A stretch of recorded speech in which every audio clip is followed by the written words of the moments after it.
O ministro Ramos, por favor, vamos prestar atenção. Muito obrigado. Você gostou? Está ótimo. Senhores, bom dia. Essa reunião é por solicitação minha ao presidente da República, porque nós iríamos apresentar isso à imprensa, que não foi apresentado, e começaram uma série de especulações sobre esse plano de retomada. Então, eu solicitei ao presidente uma reunião com os ministros, porque o plano não vai ter efeito se todos os senhores não nos ajudarem, cada um na sua área, claro. Tá? Na hora que nós precisarmos das pessoas para a coordenação do plano, o Ministério que não colocar uma pessoa realmente que seja envolvida e tenha capacidade para poder coordenar e executar, esse Ministério vai ficar mais fraco e aí o plano todo fica meio capenga. Tá? É uma apresentação de 10 minutos no máximo, é somente isso. Eu pediria também aos senhores que a finalidade não é reunião de ministros para nós discutirmos nada, é simplesmente para apresentarmos o plano. Como é que saiu essa ideia? Então, eu estava conversando com diversos ministros, entre eles Rogério Marinho, o Tarcísio, inclusive o nome do plano, eu roubei do plano do Tarcísio, né? Pedi autorização a ele e roubei. É um plano Marshall brasileiro. Né? E eu comecei a observar que tinha plano do Ministério de Desenvolvimento Regional, que a economia tem plano, que a saúde tem plano, e não estava havendo uma coordenação, uma sinergia. Então esse foi o motivo dessa reunião aqui. Eu vou procurar ser bem breve no objetivo. Por favor, passa para mim. Muito bom. Passou tudo, acabou. Então vamos acabar. Você está no final errado, cara. Passa tudo, muito bom. Os senhores podem observar o seguinte. Eu comecei com o presidente. O problema, nós estávamos invertendo a questão de uma lógica de raciocínio. Nós temos um problema, né? Nós temos esse problema, temos que ver quais são as consequências negativas desse problema. Todo mundo sabia, sanitárias e econômicas. Ninguém tem dúvida, com reflexo em todos os ministérios. Mas o foco não é na solução do problema. O foco hoje, de uma maneira geral, é quem é o culpado. Tá? E nós queremos recolocar, vamos dizer assim, readequar isso aí para como o governo deve reagir a esse problema para achar uma solução para as duas consequências negativas que ocorrem. Próximo. Então, é um programa. O programa se chama Pro Brasil. Tá? Dou crédito ao azar do Tarcísio por ele ter conversado comigo. Eu gostei e voltei. Né? Pro Brasil é um programa para integrar, aprimorar ações estratégicas. Os senhores vão ver que o foco ele não é de governo, ele é de Estado. Eu estou tentando fazer uma projeção de 10 anos. Tá? Eu estou tentando, não, nós vamos ter que fazer isso. Para a retomada do crescimento socioeconômico em resposta aos impactos relacionados ao coronavírus. Tá? Pode passar. As dimensões do programa são essas aí. Tá? Ele pega um modelo de governança, ele busca melhoria da produtividade, investimentos estruturantes e ações estratégicas do setor público. Vai. O programa se divide em duas etapas, ou duas partes. O Pro Brasil, deixa eu ver aqui que eu não estou conseguindo enxergar aqui. Ordem e o Pro Brasil Progresso. Tá? O Pro Brasil Ordem, que você não imprimiu para mim, que eu agradeço. Não, botou na página errada. Ele pega um arcabouço normativo, ele trata, essas são as medidas estruturantes dele. Vai ter que ter um arcabouço normativo, investimentos privados, segurança jurídica, jurídica e produtividade, melhoria no ambiente de negócios e mitigação dos impactos socioeconômicos. Na parte de investimento, ele foca em obras públicas, parcerias do setor privado. Esse programa também ele tem um foco na redução das desigualdades regionais. Tá? tem um foco na redução das desigualdades regionais. O Cid está com o dedo errado aí. E... Só um segundo, por favor. Pode passar, por favor, Cid. Qual é a abrangência do programa? Os senhores podem observar que ele tem uma parte de infraestrutura, ele tem ações viabilizadoras e tem ações de apoio na lateral. Como é que é o nome mesmo? Facilitadoras.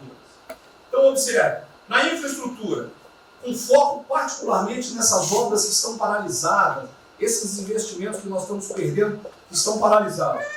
Ele pega infraestrutura de transporte e logística, desenvolvimento regional e cidades, pega energia, mineração, telecomunicações. No desenvolvimento produtivo, ele foca na indústria, agronegócio, serviços e turismo. Nas laterais, os senhores têm a parte de cidadania, capacitação, saúde, defesa, inteligência e segurança. Tem também cadeias digitais, indústria criativa e ciência. E nas viabilizadoras, que são transversais em toda a parte do programa, nós temos finanças e tributação, legislação e controle, meio ambiente e a parte institucional e internacional. Qual é o nosso time frame que nós estamos pensando aí? A estruturação do programa. Eu preciso que os senhores... Nós vamos fazer uma reunião, como os senhores podem ver. É a primeira reunião do grupo de trabalho, tá? Com todos os ministérios envolvidos. Na sexta-feira agora, tá? Os senhores vão receber o horário. E aí nós teremos, de maio a julho, a estruturação do programa. De agosto a setembro, o detalhamento do projeto. A partir de outubro, implantação em larga escala, tendo um foco prioritário naquelas ações que têm uma resposta mais imediata. Porque o brasileiro é o seguinte, na hora que nós lançarmos o programa, eles vão começar a cobrar resultado. Tá? Então eu tenho que ter alguma resposta para o público. E a efetividade dos processos de monitoramento, na realidade não está no final, ele está durante todo o processo. Tá? Passa mais um, Cid. Volta. Aí. O horizonte do programa, se os senhores observarem, nós estamos pensando no horizonte, né, até 2020, na verdade até 2030. Tá? Mas uma primeira fase dele, ele é faseado até o final desse primeiro governo, mas com um planejamento que prossiga nisso aí. Esse é o foco do que o trabalho dos grupos vão ter que apresentar. Ok? Pode passar a última, por favor.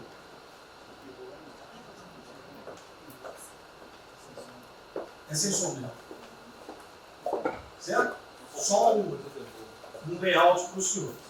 Então, na sexta-feira, eu solicitaria que os senhores, quando enviassem os representantes, esses representantes já viessem com uma noção dos programas ou do que os senhores pretendem dentro dos ministérios de vocês. Uma primeira ideia, e nós vamos partir disso para elaborar isso aí. O trabalho não será feito aqui é somente uma coordenação.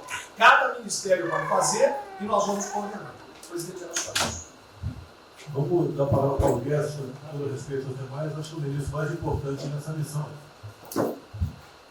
Eu queria fazer a primeira observação seguinte: não chame de plano macho que revela um despreparo enorme. Não, isso aqui foi só aqui. Então, quando se falou em plano macho, para o Brasil é um nome espetacular. 10, 1000. Plano macho é um desastre. Revela despreparo nosso. Plano macho, por exemplo, os Estados Unidos podem fazer um plano macho para nos ajudar. A China deveria financiar um plano macho para ajudar todo mundo que foi atingido. Então, a primeira linha da equação, a gente tem que tomar muito cuidado em fazer o plano pro Brasil. Não se fala plano mágico, é um desastre, vai revelar a falta de compreensão das coisas. A segunda coisa é o seguinte: é super bem-vinda essa iniciativa para nos integrarmos todos. Agora, não vamos nos iludir. A retomada do crescimento vem pelos investimentos privados, pelo turismo, pela abertura da economia, pelas reformas. Nós já estávamos crescendo. Voltar uma agenda de 30 anos atrás que é investimentos públicos financiados pelo governo. Isso foi o que a Dilma fez 30 anos. Então está cheio de gente pensando nessa eleição agora e botando coisa na cabeça de todo mundo aqui dentro. São governadores querendo fazer a festa, são às vezes ministros querendo aparecer, tem de tudo. E todo mundo vem aqui, vamos crescer, agora tem que crescer, tem que ter resposta imediata, o governo vai gastar. O governo quebrou. O governo quebrou. Em todos os níveis. Prefeitura, governador e governo federal. O que nós conseguimos fazer? Nós sinalizamos o contrário. Nós desalavancamos o banco público, reduzimos o endividamento, baixamos os juros e o Brasil ia começar a voar. Então, se a gente lançar agora um plano, todo o discurso é conhecido, acabar com as desigualdades regionais, na linha, claro. Está lá, são os detalhes dele. É bonito isso. Isso é o que o Lula e a Dilma estão fazendo há 30 anos. Se a gente quiser acabar igual a Dilma, a gente segue esse caminho. Então, eu acho o discurso bom, mas nós temos que tomar cuidado e reequilibrar as coisas. Não pode o ministro, para querer ter um papel preponderante esse ano, destruir a candidatura do presidente, que vai ser reeleito se nós seguirmos o plano das reformas dos documentos originários. Então, eu tenho que dar esse recado, uma vontade de disposição, nós vamos ajudar tudo, mas nós não podemos iludir. O caminho desenvolvimentista foi seguido. O Brasil quebrou por isso. O Brasil estagnou. A economia foi corrompida, a política foi corrompida, a economia estagnou através do excesso de gastos públicos. Então, achar agora que você pode se levantar pelo suspensório, como é que o governo quebrado vai investir, vai fazer grandes investimentos públicos? Tarcísio sabe disso, conversamos sempre. Tarcísio sabe o seguinte, quanto é que você consegue, Tarcísio? Passar de 5 mil para quanto? Para 15, para 20, para 30? A gente ficou por 6. Quanto é que você consegue de investimento em concessões? 250. Tá certo? Então, ó, tem 100 bilhões vindo para saneamento, tinha 100 bilhões que viriam, as 17 maiores petroleiras do mundo viriam para a nossa seção onerosa, 100 bilhões de seção onerosa, 100 bilhões de mineração, 100 bilhões de saneamento, 230 bilhões de concessões, 500 bilhões. Cadê o dinheiro do governo para fazer isso? Não tem. Então, quem está sonhando é sonhador. A gente aceita. Politicamente, a gente aceita. Vamos fazer todo o discurso da desigualdade, vamos gastar mais, precisamos eleger o presidente. O presidente tem que pensar daqui a 3 anos. Não é daqui a 1 ano, não. Tem muita gente pensando na eleição desse ano. É só a observação que eu faria. Eu estou fora de eleição de Só um minutinho. A ideia aqui, ninguém falou em investimento público por enquanto. Inclusive, nós falamos ali em investimento, falamos inclusive em investimentos privados. O que tem que acontecer é o seguinte, eu estou vendo um plano de contingente, nós temos que centralizar a imprensa, a economia, exatamente o que pode, o que não pode. Fundamental a coordenação. Até para isso na imprensa que está saindo. Eles são na imprensa assim, plano Marshall e a economia está fora. Quer dizer, alguém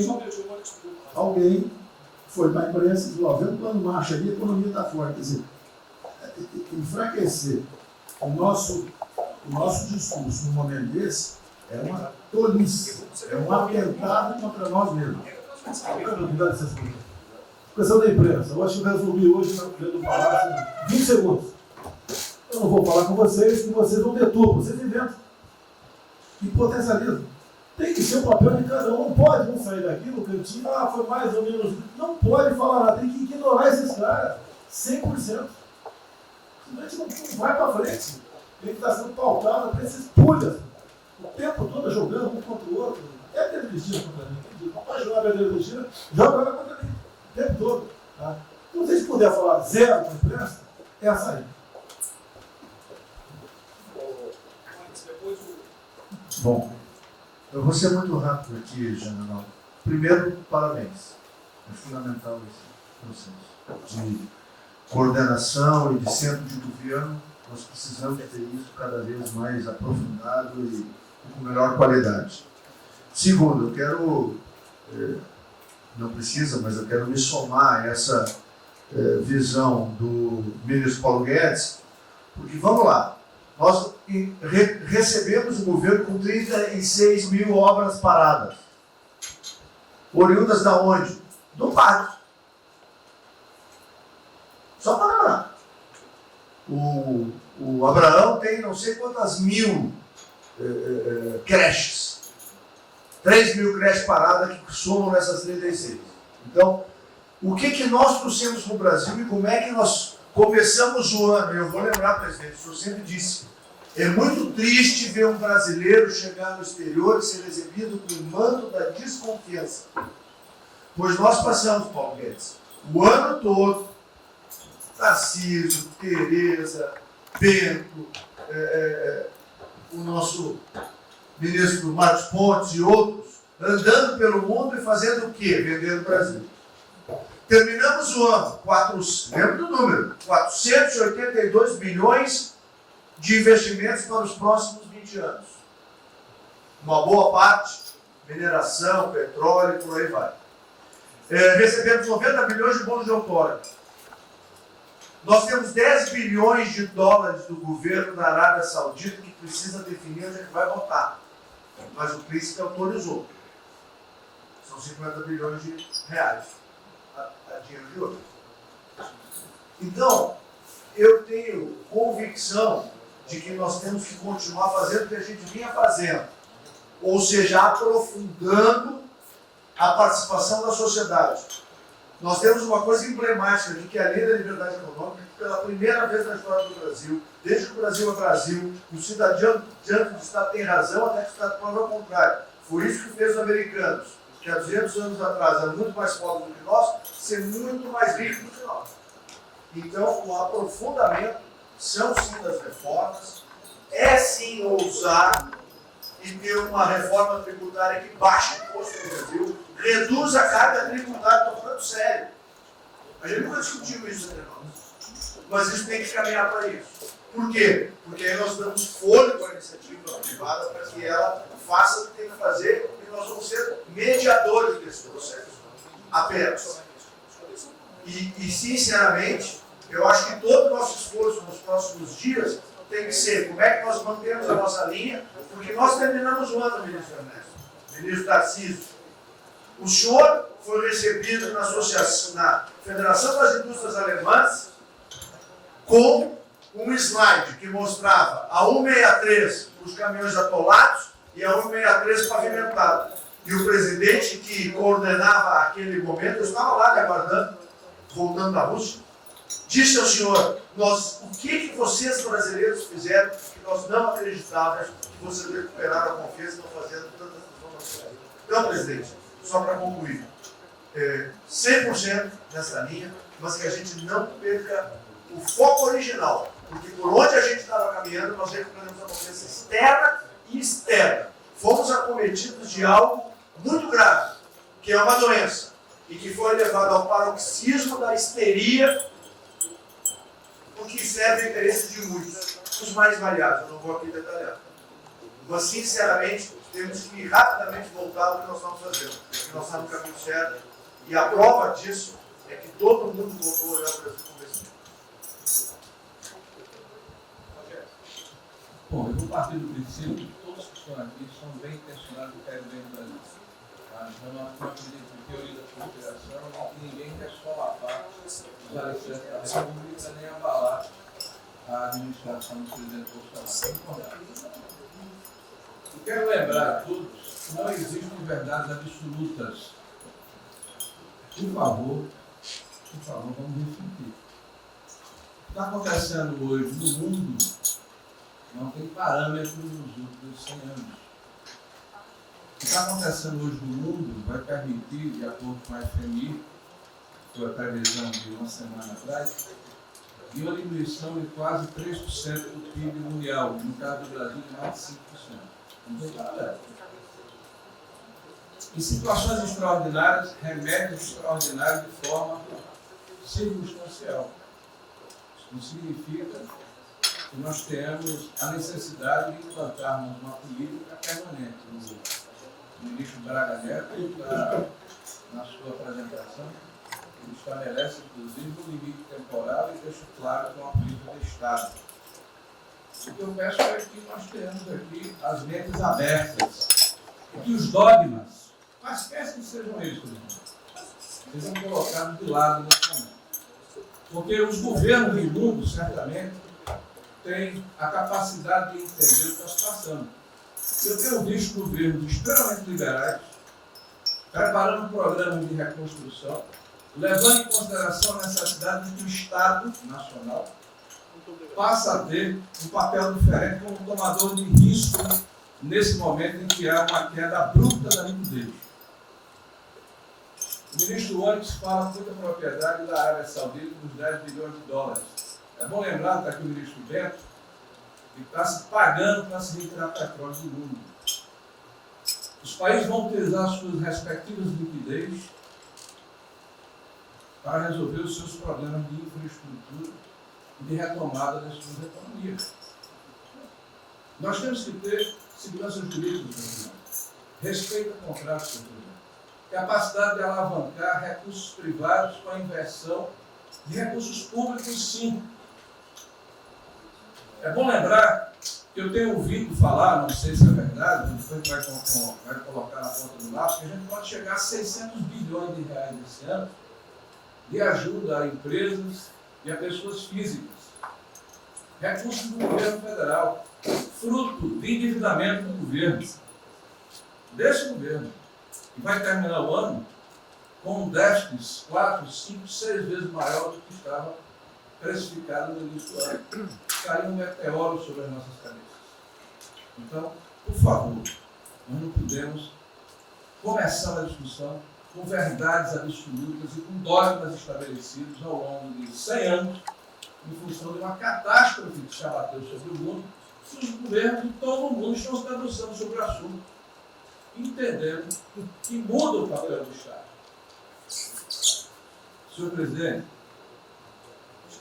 é bom lembrar que quando houve a unificação da Alemanha, eu acho que esse é um fato histórico irrefutável, o Estado alemão entendeu e fez um pacto de que haveria necessidade de investir em capital humano e infraestrutura na Alemanha Oriental para diminuir desigualdades regionais. E esse é um pacto do Brasil. Essa pode ser uma catástrofe que vai nos afundar, ou pode ser uma onda para a gente surfar, uma alavanca para recuperar o país. Todos os países do mundo estão submetidos ao mesmo processo.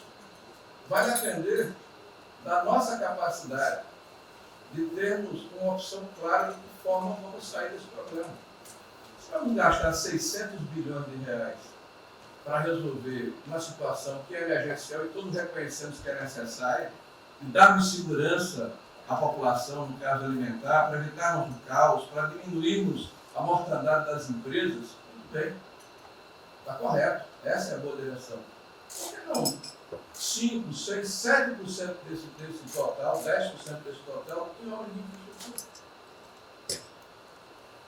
Por que não termos a capacidade de alavancarmos o emprego no momento em que a retomada, todos os economistas aqui reconhecem, vai ser muito lenta? Bom, eu só estou falando isso, presidente, para que nós possamos ter essa discussão sem dogmas, sem verdades absolutas, sem a preocupação de que as coisas continuam como eram antes. Não são como eram antes. Aqui e no mundo inteiro. É isso.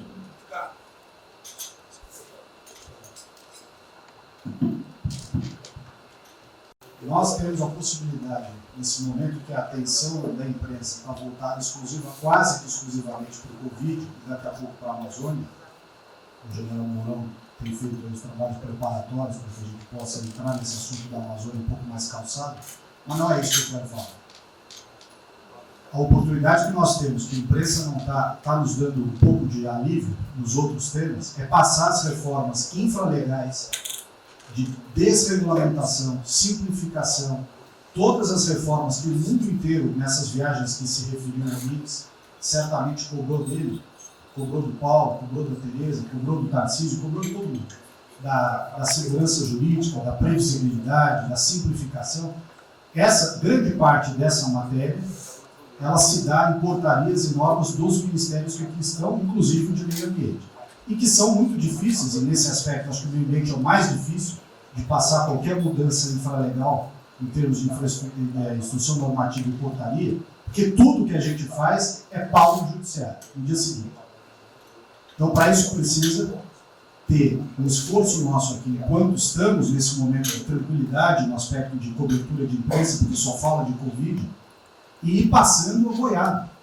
e mudando todo o regramento, e simplificando normas de IFAM, de Ministério da Agricultura, de Ministério do Meio Ambiente, de Ministério disso, de Ministério daquilo. Agora é a hora de unir esforços para dar de baseada a simplificação regulatória que nós precisamos, em todos os aspectos. E deixar a AGU, o André não está aí, né?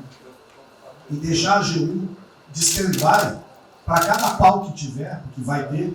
Essa semana mesmo nós assinamos uma medida a pedido do Ministério da Agricultura, que foi a simplificação da lei da Mata Atlântica para usar o Código Florestal. Hoje já está nos jornais dizendo que vão entrar com ações judiciais e ação civil pública no Brasil inteiro contra a medida.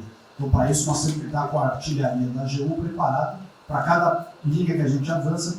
Mas tem uma lista enorme em todos os ministérios que têm papel regulatório aqui para simplificar. Não precisamos de Congresso. E coisa que precisa de Congresso também, nesse fuzuê que está aí, nós não vamos conseguir aprovar.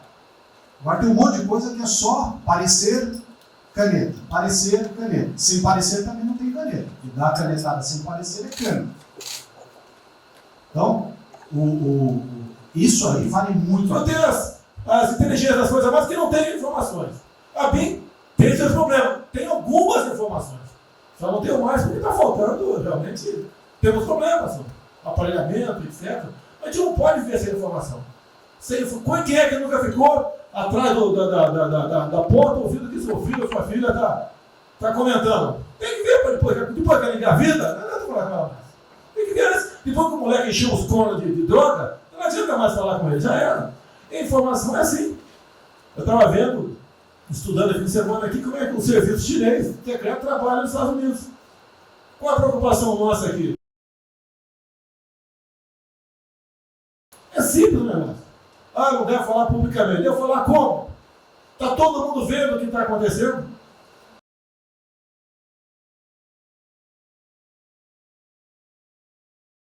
Tudo bem. Você tira do porra. Não tira. É uma realidade. Não adianta esconder mais, tapar o sol com a peneira. Vai em alguns ministérios, tem gente deles plantada aqui dentro. Então não quer pregar. Zero. Precisamos dele para vender? Sim, isso precisa também de nós. Que se não precisasse, não estaria comprando a soja da gente, não. Precisam. E é um negócio, pô. E devemos aliar com quem tem alguma afinidade conosco. Para a gente poder fazer valer a nossa vontade naquele momento. Não adianta se esconder aqui, depois tem um problema, daí liga para o tio, fala, pô, cara, você me ignorou até hoje? Você só não me chamou de imperialista, igual a esquerdalha, igual a FHC falava no passado.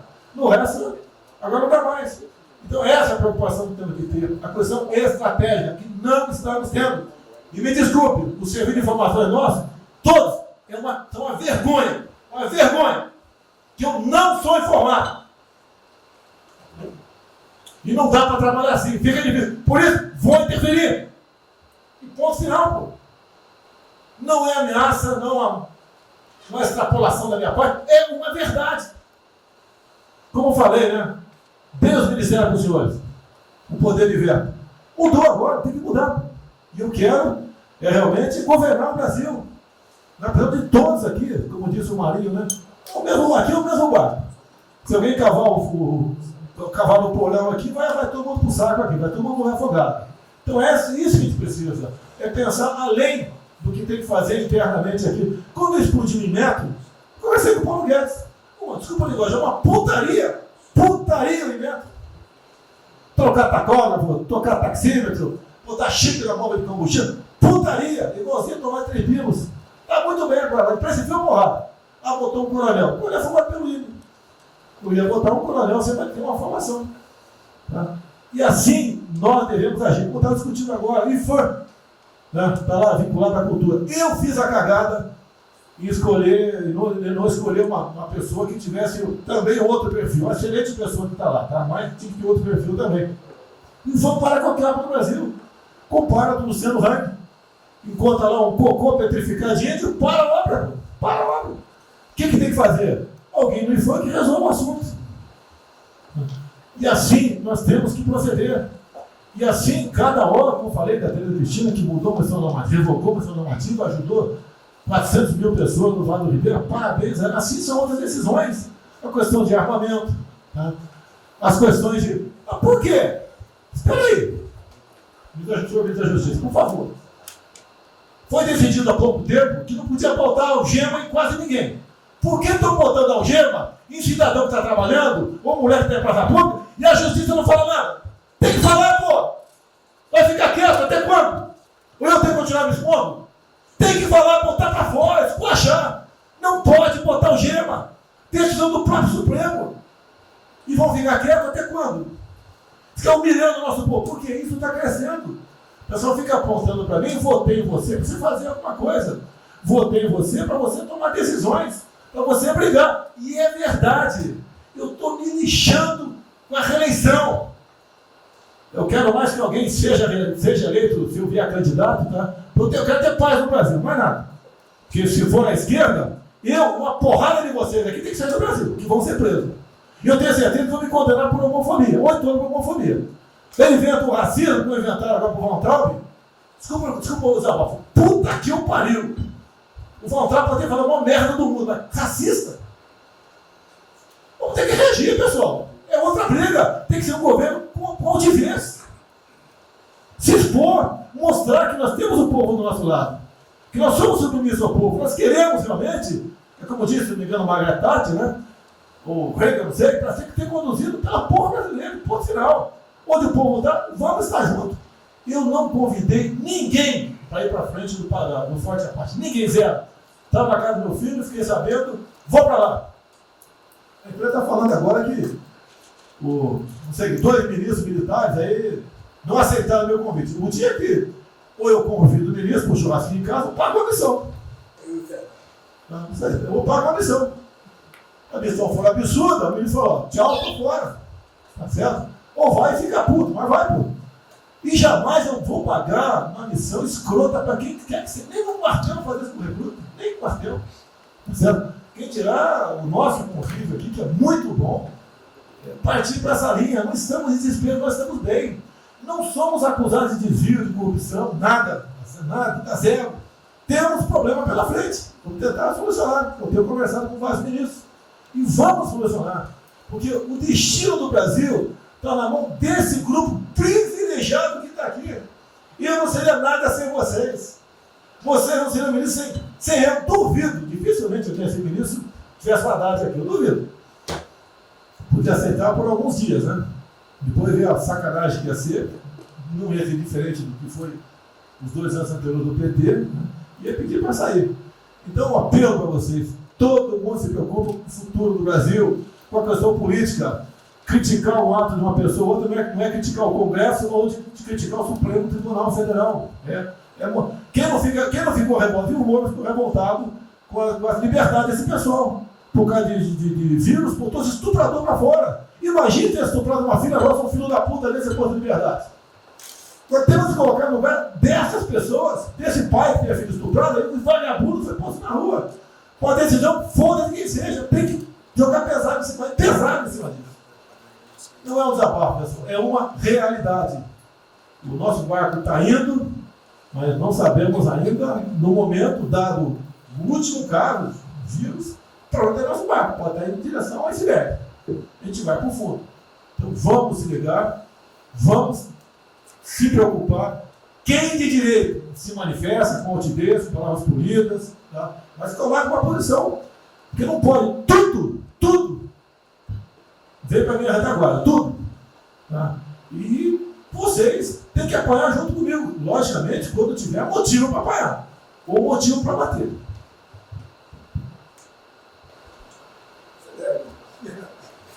Não, eu já caí.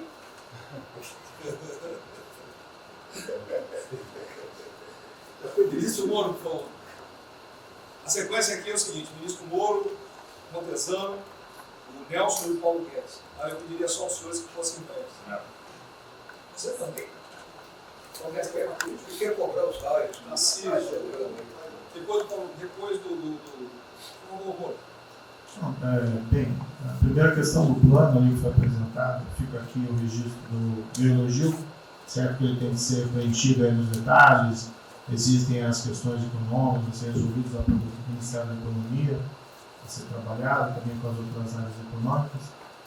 Só faria uma sugestão aqui, ministro, se pudesse colocar desde logo, em algum momento desse plano, alguma referência importante também à segurança pública e a controle da corrupção.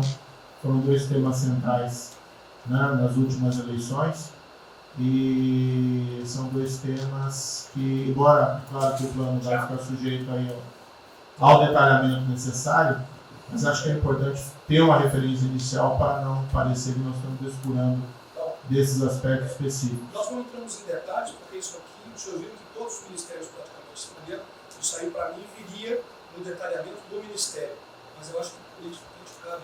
Não, sim. Não, eu entendo que cabe no detalhamento, mas acho que uma referência, né, seria interessante. Tem que apontar também que foi uma vitória do governo, do presidente. No ano passado houve uma queda expressiva desses principais indicadores criminais. Isso, embora seja mais vinculado com a questão da vida e segurança das pessoas, também é um fator importante para o investimento econômico, para também melhorar o ambiente econômico. E o controle da corrupção também é pressuposto. Né? Então, faria exclusivamente essa sugestão específica. Muito obrigado. Já está anotado. Lucasão, ministro, primeiramente, parabéns. Acho que é um momento oportuno para a gente começar a falar. A gente começar a falar do dia seguinte. O próprio ministro Guedes, nas discussões que temos tido nas últimas semanas, tem nos orientado. O BNDES foca na reconstrução, foca no dia seguinte, porque a crise de saúde vai demorar alguns meses e a reconstrução muito mais meses do que isso. Então é muito oportuno a gente já começar a discutir isso. Segundo, aqui eu subscrevo as palavras do ministro Salles, o que a gente tem observado nos projetos e concessões, etc., uma parte crítica essa legislação do funcionamento da máquina pública. É um momento muito oportuno para a gente aproveitar isso. Isso faz uma baita diferença no preço de um projeto, na velocidade, faz muita diferença. Então, eu subscrevo aqui as palavras do ministro Salles. E, por último, ministro, quando eu assumi o banco em julho, o banco estava montado como uma fábrica de empréstimo. O banco, durante 15 anos, foi uma fábrica de empréstimo.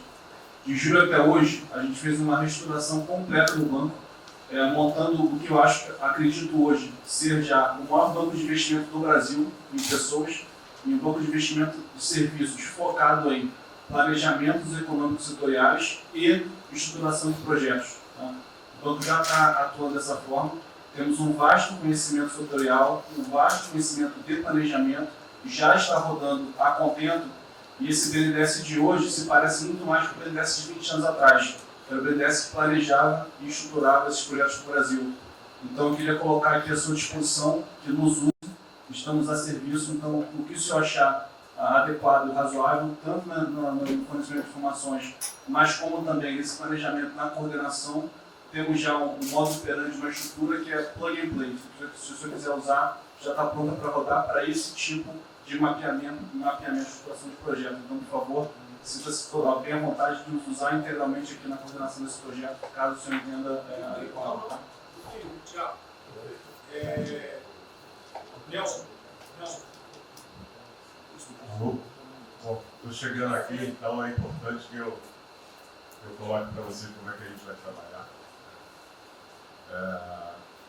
A saúde ela é fundamental, porque enquanto a gente não mostrar para a sociedade que a gente tem o controle da doença, da saída dela, qualquer tentativa econômica vai ser ruim, e o medo vai impedir que você trate a economia como uma prioridade.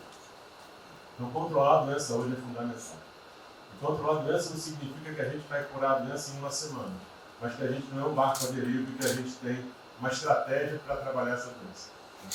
Então, são 3 coisas que a gente vai trabalhar. Primeiro, a informação, para entender o que é a doença, qual é a evolução dela, como é que está a infraestrutura para cuidar da doença.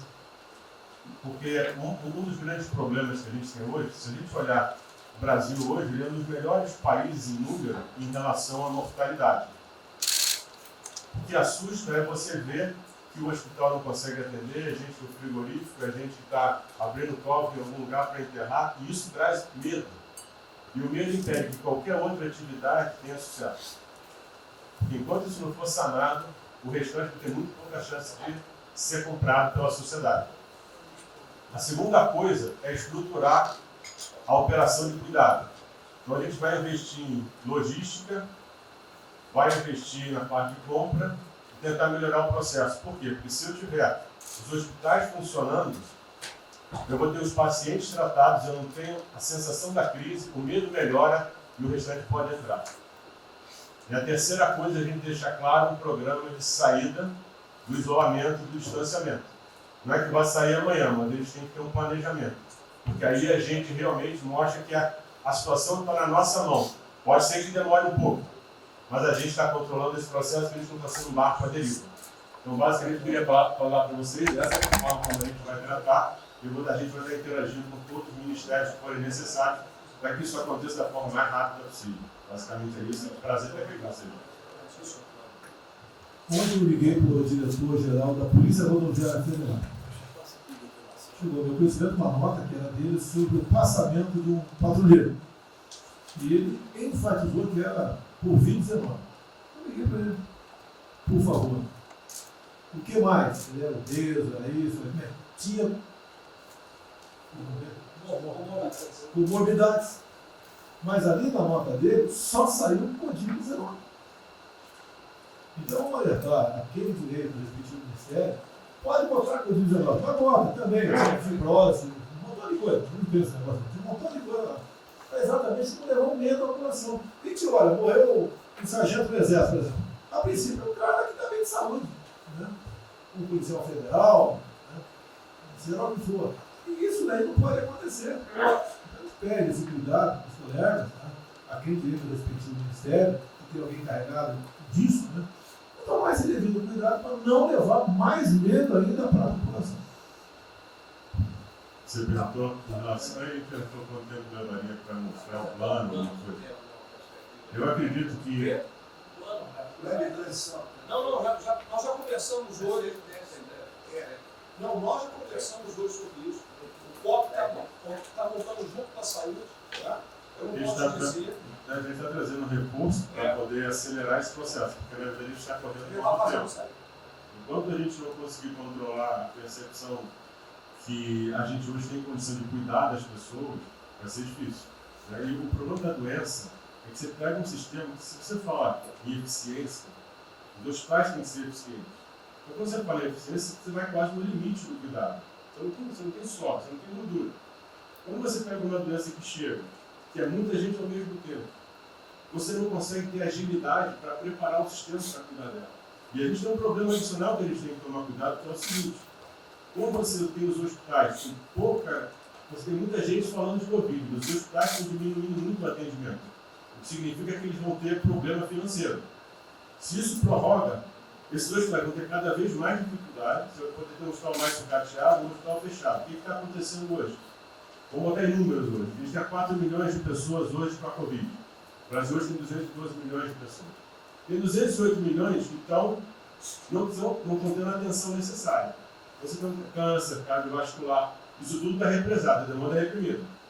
Quando você controlar a Covid, o não Covid vai chegar com tudo. Você pode pegar uma estrutura sucateada.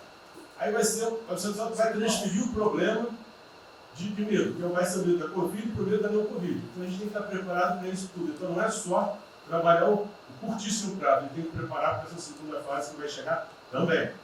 Isso tudo a gente está fazendo, só para vocês saberem que a gente está pensando nisso tudo, só para vocês saberem que está tudo trabalhando. Como o ministro Tarcísio, eu pediria às pessoas que fossem bem breves. Então já não tem jeito.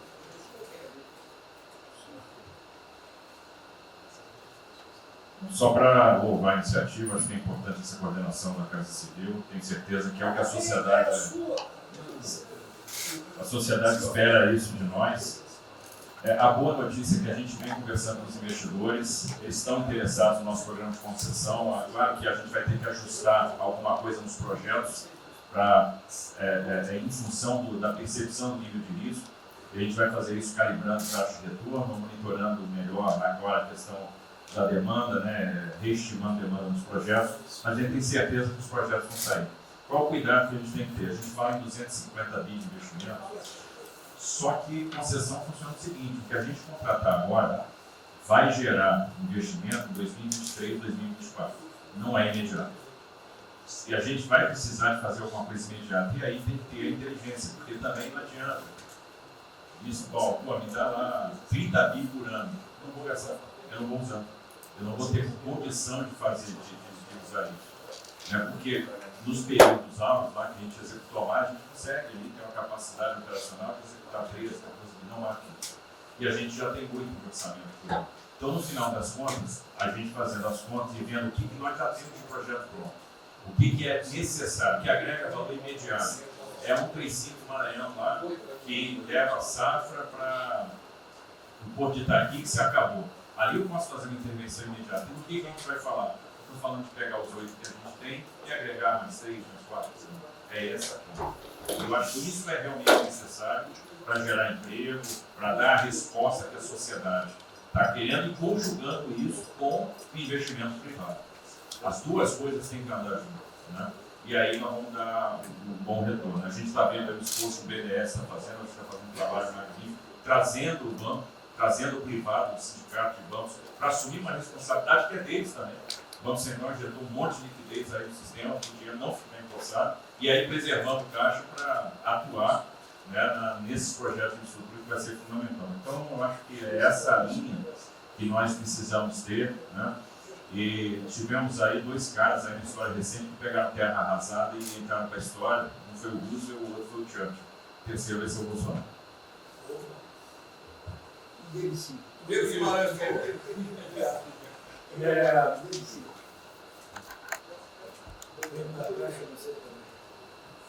Peço aos senhores que sejam breves. São só 5 pontos muito rápidos.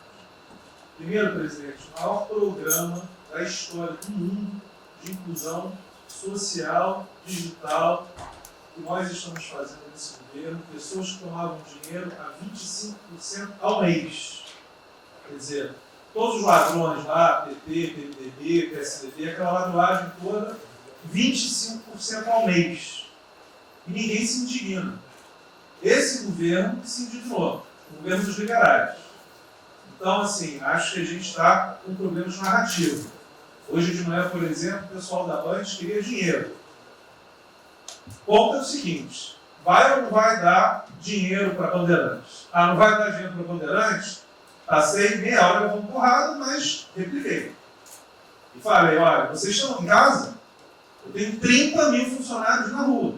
Não tem esse negócio, essa frescurada de home office. Eu já visitei 15 agências. E você em casa? Aí o pessoal ficou um pouco mais calmo. Quer dizer, eu posso ter 30 mil brasileiros nas agências lá. Sabe quantas pessoas a Caixa está pagando hoje? 7 milhões de pessoas. E todo mundo home office. Que porcaria é essa? Desculpa o meu ponto, presidente. Quando o senhor falou, eu vou me emocionar. O Luiz Lima, que nadou com meu pai, foi atleta olímpico, teve a esposa e a filha de 14 anos presa ontem, no Camburão. Que porra é essa? Desculpa. Que porra é essa? O cara vai pro Camburão com a filha, que se fosse eu, ia pegar minhas 15 armas e ia dar uma... Eu ia morrer. E se a minha filha fosse pro Camburão, eu ia matar ou morrer. Que isso? Estava nadando, é uma atleta olímpica. Você tira a pessoa está nadando com 14 anos. Eu tenho uma filha Maria de 14 anos. Se a minha filha fosse pro Camburão, ou eu matava ou morria. Isso. E a esposa do Luiz Lima nem usou o fato de ser esposa de um deputado federal. Mas assim, foi calado, saiu é aquele governador roubando para direito. Está tudo quanto é lado. Então o governador rouba, aí ele sai prendendo todo mundo e fica tudo isso por isso mesmo. Aí a gente faz o maior programa da história da humanidade de inclusão de pessoas que recebiam 25% ao mês cobrado. PSDB, PT, PMDB, aquele grupo todo. Na hora de privatizar, todo mundo, com 200 milhões, 300 milhões, tem vice-presidente da Caixa que eu expulsei, dos 120, 105 eu tirei. E se o senhor precisar, obviamente, meu chefe, o ministro Paulo Guedes, ele decide. Não tem problema. Inclusive, porque o que acontece? Se roubar, eu vou ligar para o ministro Moro para aprender. Agora, se precisar de um diretoria, não sei o quê, desde que sejam honestos, o ministro Paulo Guedes é que decide, etc. Mas dos 120, eu tirei 105. E na Caixa, não tem desonestidade, até onde eu saiba. Mas, assim, eu acho que a gente está levando muita porrada, presidente. E, de novo, não estou dizendo que ninguém só leva porrada. Agora, tem limites. Desculpa, todo lugar que eu vou, as pessoas normalmente são educadas. Mas a paciência chega no limite, obviamente não dessa maneira, eu acho que tem um ponto. Nós estamos emprestando 154 bilhões de reais, mas só um ponto que eu acho importante. Tarcísio é super meu amigo e ele é muito esperto. Qual que é o grande ponto que a gente tem que evitar? O cara está quebrado, já estava quebrado antes e quer nossa monezinha. Então, assim, claramente tem que ajudar, eu concordo. Tanto que nós emprestamos 43 bilhões de reais no segmento imobiliário. 1,5 milhão de pessoas deixaram de ser demitidas. Agora não é para todo mundo, não. Aquela empresa que já estava quebrada antes, por que a gente vai dar monezinha? Então, este ajuste fino é importante que os bancos têm que fazer. Por quê? O último ponto que eu falo. Já estou sendo processado também, no mais de 2 anos para a cadeia, por causa do auxílio emergencial. Sabe o que tem? Tem gente do TCU dizendo que a gente está dando muito, e tem gente dizendo que a gente está dando pouco. Ferrou. Ou seja, tem gente querendo me prender porque está dizendo que a gente está dando muito. E tem gente querendo me prender, que são aqueles caras lá que estavam antes, dando pouco. Vão acabar sendo presos, mas o que a gente não vai fazer? Deixar 30, 40, 50 milhões de pessoas passarem fome. Então, é só o meu recado dizendo o seguinte: a Caixa, o banco de todos os brasileiros. Poxa, a gente está com 30 mil pessoas. Eu passo ligando 45 pessoas na Caixa que tiveram coronavírus. 2 faleceram, um, na verdade, com 70 anos já estava aposentado, e outro. A pessoa, eu chorei mais do que a pessoa, a mãe. Uma pessoa em 30 mil que estão o dia inteiro. E eu já falei para minha esposa, se tiver qualquer coisa, eu vou tomar 1 litro de hidrocloroquina, aquelas coisas todas. Então, assim, eu acho que a gente está, só o último ponto, numa questão de histeria coletiva. Quer dizer, eu posso ter 30 mil funcionários da Caixa pagando 7 milhões hoje, 2 milhões na segunda, ontem a gente abriu 800 agências, fomos abrir no sábado, no domingo, 2 horas antes. Então, o que a imprensa quer? Que você pague e dane-se os funcionários da Caixa. Mas se morrer 2, Jornal Nacional, presidente Bolsonaro e presidente Pedro, irresponsáveis porque abriram. A gente só vai dando porrada. Agora, realmente, meu ponto é inaceitável, foi a primeira vez que aconteceu. Eu conheço a Milena, Lene, Romine, atleta olímpico. Quer dizer, um atleta olímpico, a esposa atleta olímpica e a filha de 14 anos num camburão. Eu não sei se eles botaram lá atrás e no meio. E aí você solta estuprador, então eu acho que realmente tem uma questão. De novo, eu quero só reforçar uma coisa. O ministro Moro, em um dia, resolveu um problema muito importante. Muito obrigado, ministro. O que aconteceu? Os guardas, né, os que ficam dentro da agência, não poderiam, por legislação, ir para fora. O que aconteceu? O ministro, 5 horas, resolveu o problema.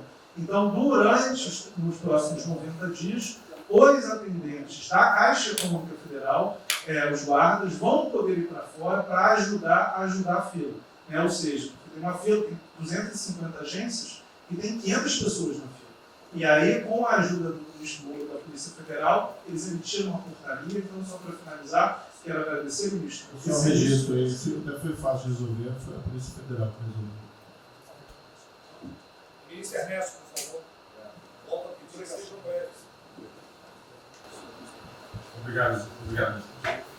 Rapidamente, sobre o plano. A dimensão internacional do plano, evidentemente, é fundamental, já está contemplado. Eu queria mencionar o seguinte: eu acho que é fundamental que essa dimensão internacional não seja simplesmente uma adaptação nossa ao cenário internacional, mas que ela leve em conta a capacidade que o Brasil hoje tem de influir no desenho de um novo cenário internacional.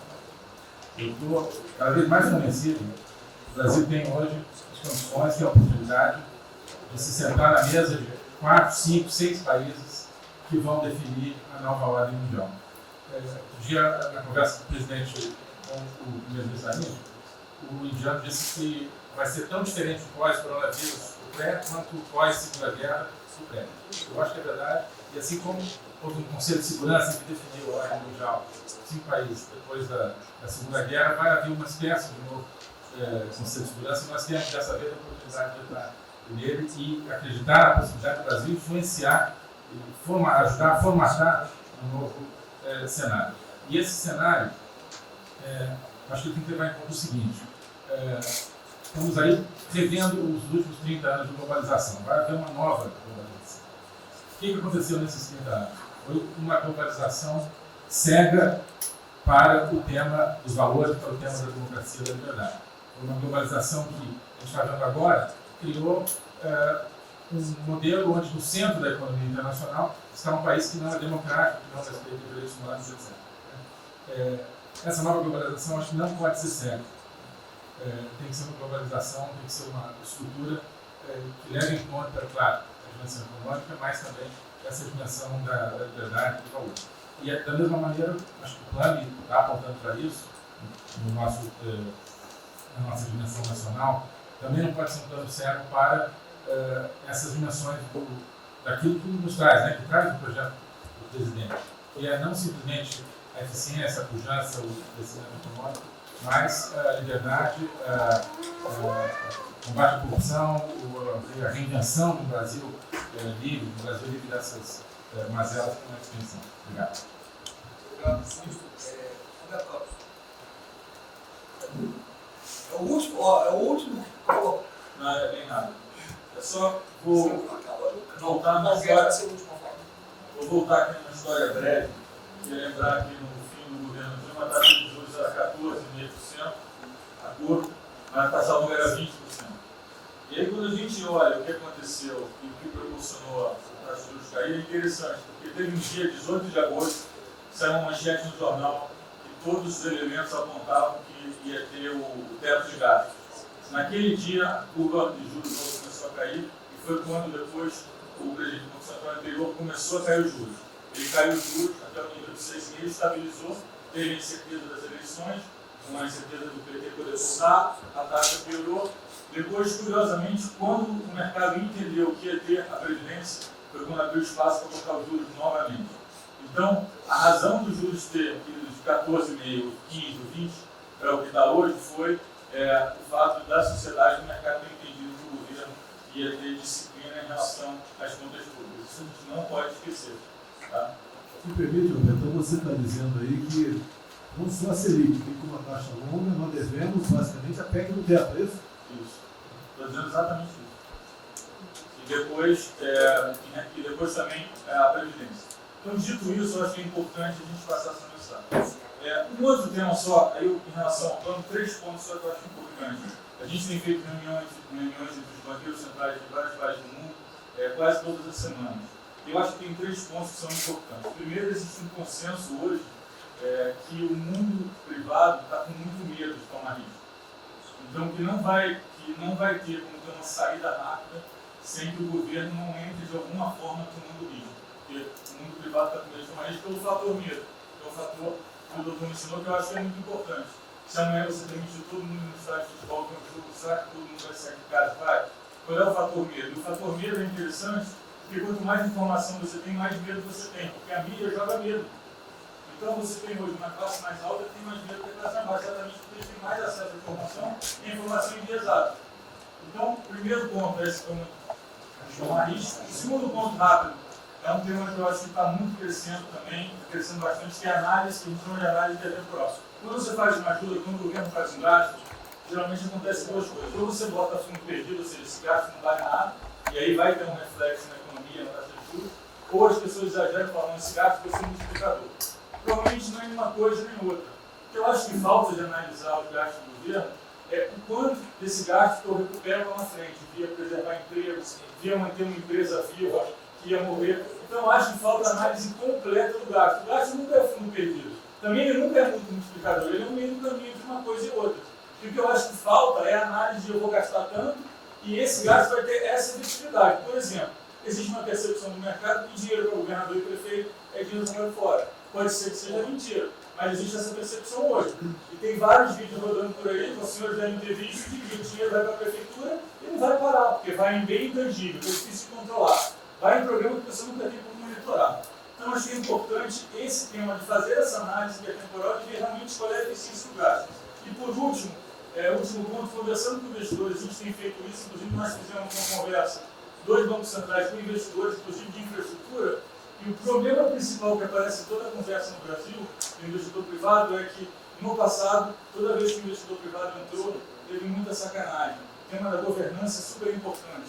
Então, eu estava conversando com o Marinho, a coisa mais importante desse projeto, na minha opinião, é garantir que a governança é boa. O investidor privado ter certeza que ele vai estar junto do governo ou ele vai estar em grande parte tomando risco, às vezes o governo vai tomar um pouquinho, mas que é uma coisa que ele não precisa se preocupar na frente da governança. E o jeito de melhorar a governança é colocar agentes internacionais que fazem governança mundial.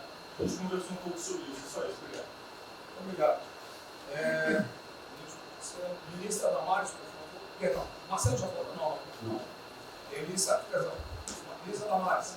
Ministro, parabéns pela ideia, mas eu preciso lembrar e eu preciso fazer sempre isso para que a gente não perca o foco, a questão dos valores, ministro. Esse governo tem que cuidar dos valores. Não se pode construir nada neste governo sem a gente trazer valores. Nós estamos sabendo, e a gente está falando o tempo todo, que nós não seremos mais os mesmos depois dessa pandemia. O mundo não será mais o mesmo, nós não seremos mais o mesmo, e nós vamos ter que fazer uma revisão de políticas públicas no mundo todo e no Brasil. Nós vamos ter que nos reinventar, com certeza. Neste momento, o que nós estamos vendo aqui no nosso comitê? Nós estamos buscando dados e não estamos encontrando dados. Nós recebemos um governo que não tinha dados, os dados que nós tínhamos eram falsos, mentirosos. Um Brasil de achismo, um Brasil de talvez, eu acho que talvez sim, talvez não. Políticas públicas construídas até agora nessa nação em cima de talvez e de achismo. Nós vamos ter que rever muita coisa. É um país plural. Quando a gente vai buscar os povos tradicionais agora para a gente construir enfrentamento ao coronavírus, nós descobrimos, ministros, que nós temos 1.300.000 ucranianos no Brasil. Ninguém nunca falou de ucranianos para nós no Brasil. Com a sua cultura totalmente preservada no Brasil. Nós estamos com 1.500.000 ciganos e eu falava de 1.300.000 e são 1.500.000 ciganos. Nós estamos... Então, presidente, nós vamos ter que rever muita coisa na aplicação das nossas políticas públicas no Brasil. Os nossos seringueiros são em números maiores do que a gente imagina no Brasil. Então, tudo que nós formos construir, nós vamos ter que ver, ministro, a questão dos valores também. A questão, os nossos quilombos estão crescendo e os meninos estão nascendo nos quilombos e seus valores estão lá. Então, tudo vai ter que ver a questão dos valores. E quando eu falo valores, ministro, eu quero dizer que nós estamos com quase 80.000 idosos em abrigos no Brasil. Eu me surpreendi com números. Nós estamos com quase 60.000 crianças em abrigos no Brasil. Os números estão me surpreendendo. E eu estou com um número absurdo de mulheres também em busca de abrigos por causa de violência. Então, tudo isso tem que vir para este pacote. Nós vamos ter que fazer algumas revisões de políticas públicas no Brasil. Então, por favor, ministro, coloque aí a questão de valores. E quando eu falo valores, aí eu quero olhar para o nosso novo ministro aqui da Saúde e dizer, ministro, valores estão lá no seu ministério também. Neste momento de pandemia, a gente está vendo aí a palhaçada do STF trazer o aborto de novo para a pauta. E lá está a questão de as mulheres que são vítimas do Zika vírus vão abortar. E agora vem o coronavírus. Será que vão querer liberar que todos que tiveram o coronavírus poderão abortar no Brasil? Vão liberar geral? O seu ministério, ministro, está lotado de feministas que tem uma pauta única, que é a liberação do aborto. Quero te lembrar, ministro, que está chegando agora, este governo é um governo pró-vida, é um governo pró-família. Então, por favor. E aí, quando a gente fala de valores, ministro, eu quero dizer que nós estávamos sim no caminho certo. A gente não precisa reinventar muita coisa, não. E eu quero citar aqui um exemplo da política indigenista como este governo estava construindo. Todo mundo começou a dizer, a esquerda começou a falar, que o coronavírus iria dizimar os povos indígenas no Brasil. O primeiro óbito, dia 12 de abril, sabe o que é isso? A forma como nós estávamos conduzindo a política indígena no Brasil. Primeiro óbito, dia 12 de abril. E eu fui lá para a Amazônia, no Roraima, junto com o presidente da FUNAI e o secretário nacional de saúde indígena, para acompanhar o primeiro óbito. A forma como a gente conduziu deu muito certo. Vamos ter que melhorar? Vamos ter que melhorar. E por que nós fomos lá, presidente? Porque nós recebemos a notícia que haveria contaminação criminosa em Roraima e Amazônia, de propósito, em índios, para dizimar aldeias e povos inteiros para colocar nas costas do presidente Bolsonaro. Eu tive que ir para lá com o presidente da FUNAI e me reunir com os generais da região e o superintendente da Polícia Federal para a gente fazer uma ação ali meio que sigilosa, porque eles precisavam matar mais índio para dizer que a nossa política não estava dando certo. Então, o que a gente estava fazendo estava dando certo, o que nós estamos fazendo está dando certo. Então, aqui, general, todo o nosso trabalho que envolve políticas de valores precisa estar aqui no Pro-Brasil. E aí, presidente, só para encerrar, eu quero dizer para o senhor que a sua angústia tem razão de ser. Nunca houve tanta violação de direitos no Brasil como neste período. Direitos fundamentais foram violados. No nosso Disque 100 tem mais de 5 mil registros, ministros, de violação de direitos humanos. Mas o senhor tem uma ministra de direitos humanos e uma equipe muito corajosa. São mais de 5 mil procedimentos e ações que estão sendo construídos. Governadores e prefeitos responderão ao processo. Idosos estão sendo algemados e jogados dentro de camburões no Brasil. Mulheres sendo jogadas no chão e sendo algemadas por não terem feito nada. Nós estamos vendo padres sendo multados em R$90 mil porque estavam indo da igreja com 2 fiéis. A maior violação de direitos humanos da história do Brasil nos últimos 30 anos está acontecendo neste momento. Mas nós estamos tomando providências, a pandemia vai passar, mas governadores e prefeitos responderão processos. E nós vamos pedir, inclusive, a prisão de governadores e prefeitos. E nós estamos subindo o tom. E discursos estão chegando. Nosso ministério vai começar a pegar pesado com governadores e prefeitos. Nunca vimos o que está acontecendo hoje. Se eles falavam que nós éramos violadores de direitos, eles estão. Inclusive, o governador Wellington agora, ontem, determinou que a polícia poderá entrar nas casas. Vocês não imaginam o que ele vai fazer. Poderá entrar assinou. A polícia poderá entrar na casa sem mandato. Então, assim, as maiores violações estão acontecendo nesses dias. Então, nós estamos fazendo enfrentamento de mais de 5 procedimentos. O nosso ministério já tomou a iniciativa e nós estamos pedindo, inclusive, a prisão de alguns governadores. Então, está aí algumas respostas. Valores. Por favor. Valores. Posso falar? Vamos ver mais. Houve aqui uma apresentação, uma representação do ministro Paulo Guedes, que a senhora vai receber mais dinheiro. Obrigada. Ministro Marcelo, por favor. Obrigado, vou ser bem breve também. Primeiro, parabenizar o ministro Braga Neto pelo... Eu queria só dizer uma coisa seguinte, eu fico bem, cara. Não é trabalho meu, é trabalho da equipe e eu roubei ideia de quanto de gente eu roubei ideia aqui, ali, eu roubei ideia, tá? Eu aproveitei a ideia, só coordenei. O cronograma importante do projeto, obviamente, todos os ministérios, como o Ministério do Turismo também, já estão finalizando até amanhã esse programa de retomada. E, presidente, o turismo, obviamente, ele tem uma importância muito grande para a economia, o Paulo Guedes sabe disso, mais de 8%, ou seja, quase 10% do PIB nacional é turismo. E o presidente falou que vai extinguir o Ministério porque o turismo acabou. Agora precisa do Ministério mais do que nunca, presidente. O turismo ele vive numa crescente muito importante. O ano de 2019 cresceu 2,6%, enquanto a economia cresceu 1%, gerou 163% a mais de emprego do que o ano de 2018. E, obviamente, no meio dessa pandemia, foi o primeiro a ser impactado de forma brutal. O Rogério Marinho sabe bem disso e nos ajudou muito aí. Quero aproveitar para agradecer o Paulo Guedes, a Marinho também, que nos ajudou muito nesse processo, de contemplar, ou seja, de ter um plano de ação que viesse evitar o desmonte do setor do turismo, porque grande parte das empresas do turismo passou de um fluxo de caixa de 100 para 0 de um dia para o outro. Então, ações como a suspensão de contrato de trabalho, o ministro Moro também agradeço, teve uma ação fundamental para o setor, que foi uma medida provisória que contemplasse ambas as partes, tanto o consumidor quanto as empresas, através da Senacom, que impediu judicializações em massa, porque aquela pessoa que comprou o ingresso de um show ou um pacote turístico, ela, se fosse para cima das empresas ainda para pedir o reembolso de imediato, isso seria catastrófico, geraria mais desemprego ainda.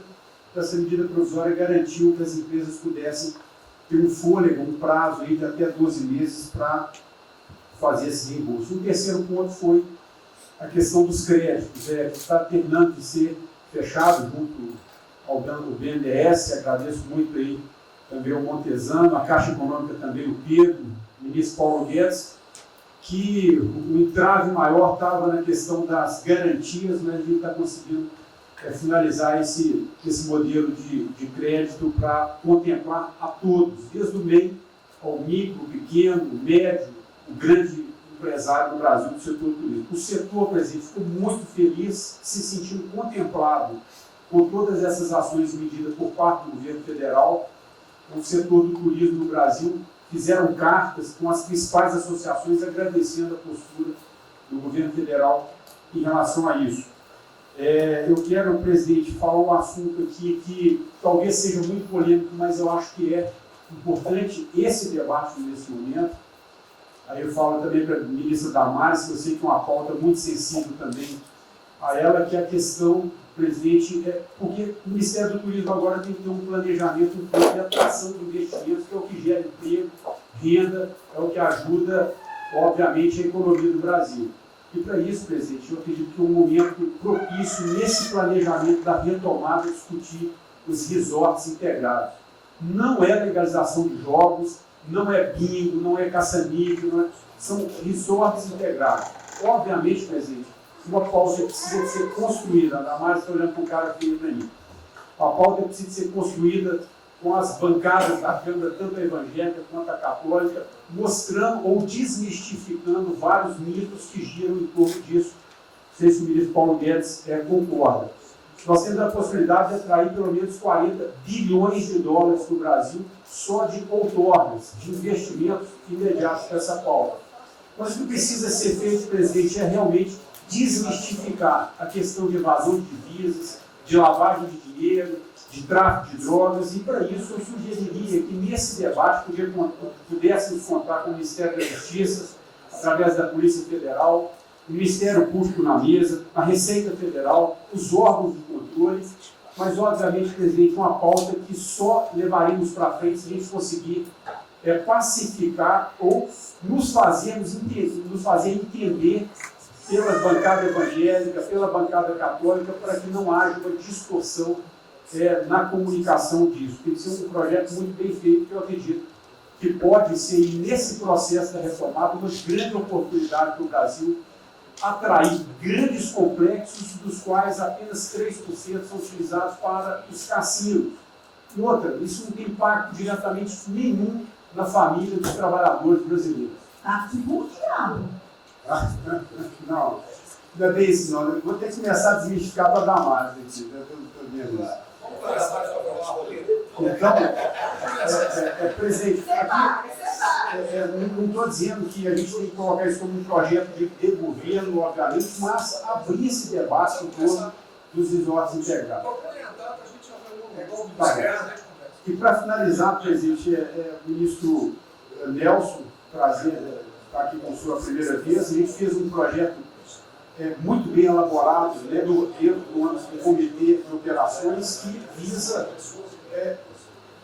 fazer com que os hotéis possam abrigar os profissionais de saúde, e só os profissionais de saúde. A questão do anterior do Ministério, por 2 vezes eu mandei a mensagem, não se manifestou, não se interessou, mas eu acredito que é um projeto que pode, sobretudo, trazer para o governo federal uma boa visibilidade com essa preocupação de quem está na linha de frente de combate, que são os profissionais de saúde. Visando 2 coisas, eu já vou terminar. Que é, primeiro, melhorar essa logística do profissional de saúde, que sempre tem um hotel próximo ao hospital, aos hospitais, e também a preservação da família desses profissionais, mostrando, obviamente, a sensibilidade do presidente Jair Bolsonaro na preocupação com essas vidas desses profissionais. Obrigado. Parece que é hoje, às 16 horas. Hoje, então. É uma reunião marcada para a gente discutir isso aí. Saúde e turismo. Penúltimo debatedor, ministro Raquel. Obrigado. Em 3 anos, muito obrigado. Em 3 anos, através do Onix, eu conheci o presidente. Nesses 3 anos, eu não pedi uma única conselho, não tentei promover minha carreira, me ferrei na física, ameaça de morte, na universidade, E o que me fez, naquele momento, embarcar junto, era a luta pela liberdade. Eu não quero ser escravo nesse país. E acabar com essa porcaria que é Brasília. Isso aqui é um campo de corrupção, de privilégio. Eu tinha uma visão extremamente negativa de Brasília. Brasília é muito pior do que eu podia imaginar. As pessoas aqui perdem a percepção, a empatia, a relação com o povo. Se sentem inexpugnáveis. Eu tive o privilégio de ver a mais da metade aqui desse time chegar. Eu fui secretário executivo do Ministro Unidos. Eu acho que a gente está perdendo um pouco desse espírito. A gente está perdendo a luta pela liberdade. É isso que o povo está gritando. Não está gritando para ter mais Estado, para ter mais projetos, para ter mais... O povo está gritando por liberdade. Ponto. Eu acho que é isso que a gente está perdendo. Está perdendo mesmo. O povo está querendo ver o que me trouxe até aqui. Eu, por mim, botava esses vagabundos todos na cadeia. Começando no STF. E é isso que me choca. É só isso, presidente. Eu realmente acho que toda essa discussão de vamos fazer isso, vamos fazer aquilo, eu vi muitos ministros que chegaram e foram embora. Eu percebo que tem muita gente com agenda própria. Eu percebo que tem, assim, tem um jogo que é jogado aqui, mas eu não vim para jogar o jogo. Eu vim aqui para lutar. E eu luto e me ferro. Eu estou com um monte de processo aqui no Comitê de Ética da Presidência. Eu sou o único que levou processo. É um absurdo o que está acontecendo aqui no Brasil. A gente está conversando com quem a gente tinha que lutar. A gente não está sendo duro bastante contra os privilégios, contra o tamanho do Estado. E eu realmente estou aqui de peito aberto, como vocês sabem disso. Levo tiro, odeio o Partido Comunista. Está querendo transformar a gente numa colônia. Esse país não é. Odeio o termo povos indígenas, odeio esse termo, odeio. Povos ciganos, só tem um povo nesse país. Não quer ser de ré, é povo brasileiro, só tem um povo. Pode ser preto, pode ser branco, pode ser japonês, pode ser descendente de índio, mas tem que ser brasileiro, pô. Acabar com esse negócio de povos e privilégios, só pode ter um povo. Não pode ter ministro que acha que é melhor do que o povo, do que o cidadão. Isso é um absurdo, a gente chegou até aqui. O senhor levou uma facada na barriga. Fez mais do que levou uma facada. Mas eu também estou levando cuidado e estou correndo risco. E fica escutando esse monte de gente defendendo privilégio, teta. Entendeu? É isso. Negócio, empréstimos. A gente veio aqui para acabar com tudo isso, não para manter essa estrutura. E esse é o meu sentimento extremamente chateado que eu estou vendo. Essa oportunidade se perder. Eu sou, evidentemente, eu estou no grupo dos ministros que está mais ligado com a militância, evidente, porque eu era militante. Eu estava militando de peito aberto, continuo militando, do ponto de vista de carreira. Eu poderia ter tentado me dar bem. Não foi isso que eu fiz. Não foi isso que eu fiz. Sei que isso daqui é um palácio, existem intrigas palacianas, estou sendo muito franco. E a gente pode sim perder a liberdade, perder esse país. Ninguém vai se dar bem se a gente perder esse país. Quem vai se dar bem são pouquíssimas famílias. Pouquíssimas famílias. Não se iludam. Não se iludam. É isso. Deixa eu complementar aqui. O que o Ventório está falando, eu estou com 65 anos, a gente vai se aproximando do que não deve. Eu já tenho um policial tocante a isso daí. São pessoas aqui em Brasília, os três poderes, que não sabem o que é povo. Eu converso com alguns, não sabem o que é um feijão com arroz, não sabem o que é um supermercado, esqueceu. Acho que o dinheiro cai do céu. Eu estou com meus privilégios garantidos, dos 100 mil por mês, em média, 100 mil crianças, né? Legalmente. E acho que isso não vai acabar nunca. Como alguns acham que a liberdade, qual é desse cara? Tá maluco? Eu estou vendo mais antigo aqui, o Joelino aqui. Ele sabe o que é mesmo que foi 64. Muitos aqui não sabem. Essa cambada que tentou chegar no poder de 64, se tiver chegado, ele estava fudido todo mundo aqui. Cortando, eu estava felicíssimo cortando cana, ganhando $20 por mês.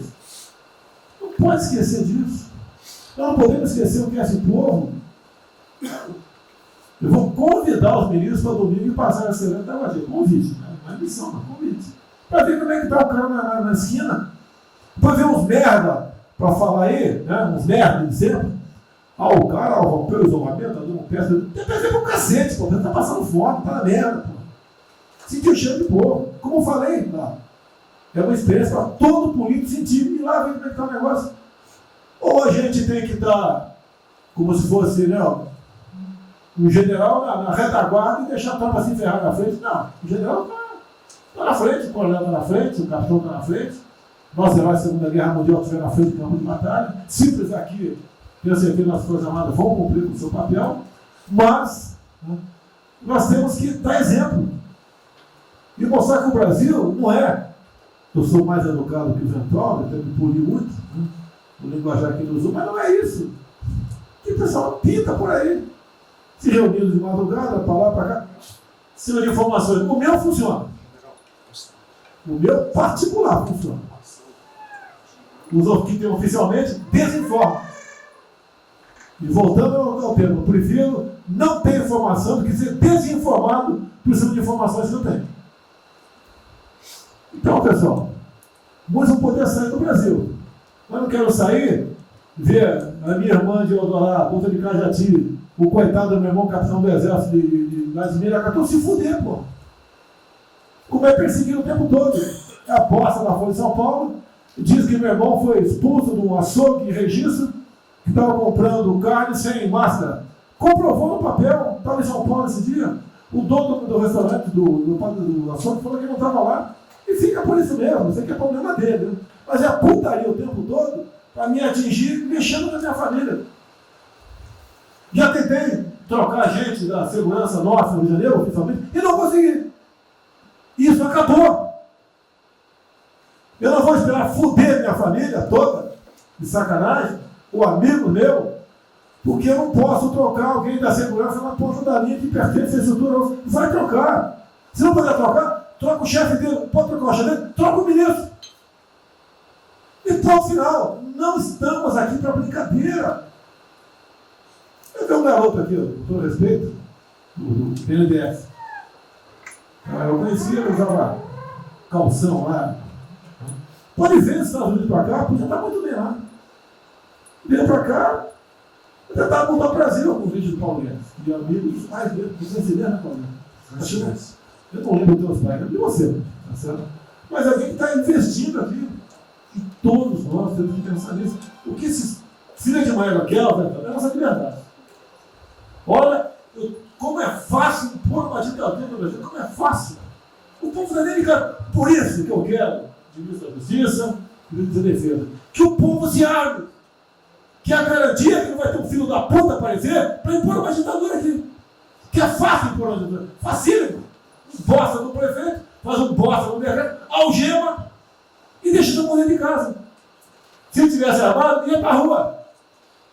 E se eu fosse ditador, né, eu queria desarmar a população. Como todos fizeram no passado, quando queriam, antes de impor a sua respectiva ditadura. Aí, que a demonstração nossa, eu peço ao Fernando e ao outro, por favor, assine essa portaria hoje, que eu quero uma puta do recado para esses bosta.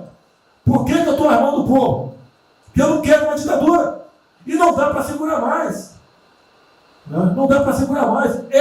Quem não aceitar as minhas bandeiras, Damares, família, Deus, Brasil, armamento, liberdade de expressão, livre mercado, quem não aceitar isso está no governo errado. Espere para 22, né? O senhor Álvaro Dias, espere o Alckmin, espere o Haddad, ou talvez o Lula, né? E vai ser feliz com eles, pô. No meu governo tá errado. É escancarar a questão do armamento aqui. Eu quero todo mundo armado. Que o povo armado jamais será escravizado. E que cada um faça, exerça o teu papel, se exponha. Aqui eu já falei. Pede o ministério que for elogiado pela Folha e pelo Globo. Pelo antagonista. Tá? Então tem certos blogs que só tem notícia boa de ministro. Não sei como. Uma porrada, o ministro elogiado. A gente vê por aí. O governo, o Ministério do Bem, apesar do presidente. É pra puta que eu pariu, porra. Eu disse, cadê o time, porra? Trocamos sim, não espero trocar mais ninguém, espero. Mas nós temos, na linha do Van Trump, de forma mais educada um pouquinho, se preocupar com isso. O que os caras querem é a nossa hemorroida, é a nossa liberdade. Isso é uma verdade. O que esses caras fizeram com o vírus, esse bosta desse governador de São Paulo, esse estúpido do Rio de Janeiro, entre outros, é exatamente isso. Aproveitaram o vírus, está um bosta do prefeito lá de Manaus agora, abrindo cobras coletivas. Um bosta, que quem não conhece a história dele, procura conhecer, que eu conheci dentro da Câmara do meu lado. E nós sabemos que a ideologia dele e o que ele prega. E que ele sempre foi. O que está aproveitando agora, um clima desse, para levar um terror no Brasil. Então, pessoal, por favor, se preocupe, que é mais importante que a vida de cada um de vocês, que é a sua liberdade. Se não me preso, não vale porra nenhuma. Bom, presidente, esses valores, esses princípios, e o alerta do Grandão é válido também, como sua evocação, é que realmente nós estamos todos aqui por esses valores. Estamos aqui por esses valores. Nós não podemos esquecer disso. Nós podemos conversar com todo mundo aqui, porque é o Sérgio, porque nós precisamos dele para provar coisas, mas nós sabemos que nós somos diferentes. Nós temos noção que nós somos diferentes deles. E quando eles cruzam a linha, a gente solta a mão e sai andando sozinho. Enquanto eles estiverem no trilho conosco, no caminho, fazendo as reformas que nós prometemos, nós estamos juntos.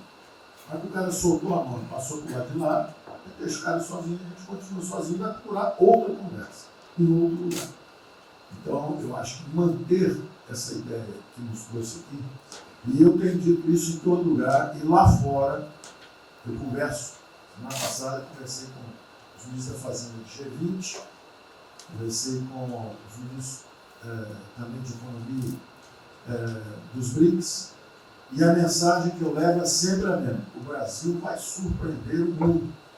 Vocês duvidaram da nossa democracia, duvidaram do nosso presidente é democrata e vai fazer as mudanças. E aprovamos a reforma da Previdência no ano passado, enquanto os franceses fizeram passeadas com outra reforma da Previdência. Agora, não é uma coisa, estou dizendo, nós vamos continuar aprofundando as reformas, nós vamos seguir. Eu conheço todas as histórias de construção por profissão, obrigado a estudar isso, a reconstrução da Alemanha, na Segunda Guerra, a Primeira Guerra com o Chaves, a Segunda Guerra com o Ludwig Erhard, a reconstrução da economia do Chile com os caras de Chicago, todos os casos, no caso da fusão das duas Alemanhas, eu conheço profundamente, um detalhe, não é de ouvir falar, de ler 8 livros sobre cada reconstrução dessa. Então, eu li James 3 vezes no original antes de eu chegar a Chicago. Então, não tem blues, não tem rock, não tem blá blá blá. Tem estudos sobre todas as ocasiões. E nós vemos uma demonstração disso quando nós estávamos indo numa direção norte, com as reformas estruturantes, e de repente, em 3 semanas e meia, nós fomos para o sul. Nós fomos elogiados hoje lá fora, semana passada, todo mundo elogiando, fazendo referência, que o Brasil está à frente de todos os emergentes, e Paris passou ali, só está atrás um pouquinho dos Estados Unidos. Os Estados Unidos está naquele caso, que é um cara que tem a moeda forte, ele tinha um trilhão para cada problema que ele tem e ninguém reclama. Fizemos vários programas antes dos alemães, vários programas antes dos ingleses, vários programas, de todo tipo. Então, se não existe algo aqui, é dogma. Existe capacidade de trabalho de um grupo extraordinário que tem. Então, nós atacamos em todas as direções. Primeiro, o campus foi lá e reduziu os compulsórios, em 200 milhões. Logo depois, nós não tínhamos espaço constitucional, fizemos antecipações de benefícios e diferimento de impostos, porque não tinha espaço constitucional. Logo depois tivemos espaço pelo Supremo e pelo Congresso, entramos nas constitucionais, gastamos 300 e poucos bilhões, que não é muito. Ter ideia, o último déficit do governo Temer foi 160. Nós gastamos 300. Não gastamos tanto assim, mas atingimos 50 milhões de brasileiros, como diz lá o Pedro. 70 milhões de brasileiros. Lançando essa camada para os mais frágeis. Pegamos os idosos, pegamos as empresas, microcrédito, depois de 0 a 360 mil, depois de 360 a 10 milhões. Montamos um comitê de bancos, estamos lá com o Montezano agora fazendo justamente a reestruturação. Não vai ter molezinha para a empresa aérea, para nada disso. É dinheiro que nós vamos botar usando a melhor tecnologia financeira lá de fora. Nós vamos botar dinheiro, vai dar certo, nós vamos ganhar dinheiro. Nós vamos ganhar dinheiro usando recursos públicos para salvar grandes companhias. Agora nós vamos perder dinheiro salvando empresas pequenininhas. Então nós estamos fazendo tudo by the book direitinho. Na conversa com os ministros da Fazenda lá de fora, eu disse que nós estamos com um déficit extraordinariamente alto esse ano, da mesma forma que eles, está todo mundo na mesma direção, só que nós caímos no chão, com uma confusão, tiro, porrada e bomba, mas nós não perdemos a busca. A gente cai, levanta e sabe para onde nós temos que ir. Nós não vamos perder a busca. Nós sabemos dos valores, sabemos dos princípios, sabemos o que nós estamos defendendo. Estamos defendendo liberdade, liberdade econômica, liberdade política. Nós sabemos o que nós estamos defendendo. E estamos agora, no meio dessa confusão, derrubando a última torre do inimigo. Uma coisa é que nós vamos fazer a reconstrução e a nossa transformação econômica. A outra coisa são as torres do inimigo que a gente tinha que derrubar. Uma era excesso de gasto com a Previdência, que derrubamos assim decretando. A segunda torre era os juros estão descendo, vão descer mais ainda. O Campos tem o mapa já, estamos descendo. Então, eu tenho uma ideia, o ano passado, para esse ano, 120 bilhões a menos de juros. Um plano Marshall por ano, sem de juros a menos. Então nós sabemos, e é nessa confusão toda que todo mundo está achando que estão distraídos, abraçaram a gente, roubaram a gente, nós já botamos a granada no bolso do inimigo. 2 anos sem aumento de salário. Era a terceira torre que nós tínhamos que derrubar. Nós vamos derrubar agora também. Isso vai nos dar tranquilidade de ir até o final. Não tem jeito de fazer um impeachment se a gente tiver com as contas arrumadas, que nem dia acabou, não tem jeito. E o presidente está no ponto futuro. O presidente falou o seguinte: tudo bem, tem a primeira onda que é a da saúde, mas tem a segunda que é da economia. E uma vem agarrada com a outra. Nós estamos ainda tentando sair da primeira, a segunda já está querendo bater. Eu ainda acho que nós estamos preservando os sinais vitais da economia brasileira. Ela, para mim, ainda é um urso hibernando. Baixa sua energia para zero, consumo de energia para quase zero, só respira. Mas quando você sai da luta, você sai para comer o primeiro bicho não passar, você tem força. Nós não podemos deixar isso graças à supersafra da nossa Tereza, à logística do Tarcísio, a comida está chegando, as exportações estão subindo. A China é aquele cara que você sabe que você tem que aumentar, porque para vocês terem uma ideia, para cada $1 que a gente exporta 3 na China. Você sabe que ele é diferente de você, você sabe que geopoliticamente você está do lado de cá. Então você sabe o seguinte: não deixa jogar fora aquilo ali não, porque aquilo ali é comida nossa, né? Nós exportamos para aqueles caras. Não vamos vender para eles, tá? Político nosso.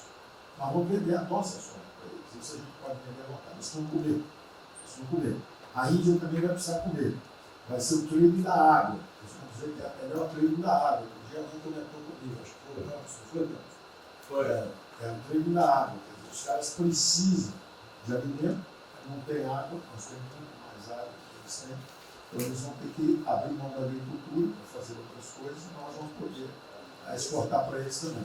Então nós temos um mapa de voo bom, nós temos uma equipe jovem, preparada, todo mundo trabalhando junto.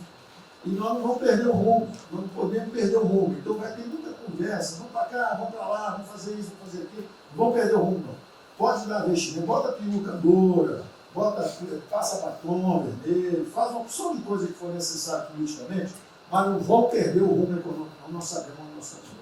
Então, eu estou só dando uma mensagem de tranquilidade para todo mundo aqui, que é o seguinte: nós não estamos fazendo nada exótico, dogmático, nada disso. Nós estamos indo numa direção Fizemos o que o mundo inteiro fez. Em 3 semanas e meia, nós fizemos o que o mundo inteiro fez, só que nós não vamos perder o rumo. Nós sabemos que nós vamos voltar a viajar. Tá certo? E se o mundo for diferente, nós vamos ter capacidade de adaptação. Por exemplo, eu já tenho conversado com o ministro da Defesa, já conversamos algumas vezes, quantos 200 mil, 300 mil, quantos jovens aprendizes nós podemos absorver nos quartéis brasileiros? 1 milhão? 1 milhão a R$200, que é o Bolsa Família, R$300, o cara de manhã faz calistenia, aprende civil, organização social, como é que eu vou escrever? Organização social, política, né? Faz ginástica, canta o hino, bate continente de tarde, aprende a ser um cidadão, aprende o cidadão, disciplina, usar o tempo construtivamente, voluntário para fazer estrada, para fazer isso e aquilo. Sabe quanto custa isso? R$200 por mês, 1 milhão de cada, 200 milhões. Joga 10 meses, 2 bi, isso é nada. Então nós vamos pegar na reconstrução, nós vamos pegar 1 bilhão, 2 bilhões e contrata 1 milhão de jovens. A Alemanha fez isso na reconstrução. Aí você também quer fazer estrada, precisa de 3, 4 milhões a mais, tem um orçamento de 8, toma aqui seus 4 milhões. Isso não faz falta. Não faz falta. Não é isso o problema. A mesma coisa o nosso programa do jogo, lá nos recursos integrados, não tem problema nenhum, são bilionários, executivos do mundo inteiro. O cara vem, fazem convenções, olha, o turismo saiu de 5 milhões de Singapura para 30 milhões por ano. O Brasil recebe 6. Uma pequena cidade recebe 30 milhões de turistas. O sonho do presidente de transformar o Rio de Janeiro em Cancún, lá em Museu de Cancún, aquilo aí pode virar um raio. Entendeu? A mesma coisa a Espanha. A Espanha recebe 30, 40 milhões de turistas. Isso é uma cidade da Ásia. Macau recebe 26 milhões hoje na China. Só por causa desse negócio. É um centro de negócio. É só maior de idade. O cara entra, deixa a grana lá, que ele ganhou anteontem, ele deixa aquilo lá, bebe, sai feliz da vida.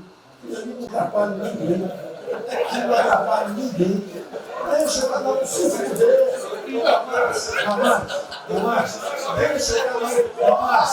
Damares, o presidente fala de liberdade. Deixa cada um se fuder do jeito que quiser. Principalmente se o cara é maior, vacinado e bilionário. Deixa o cara se fuder.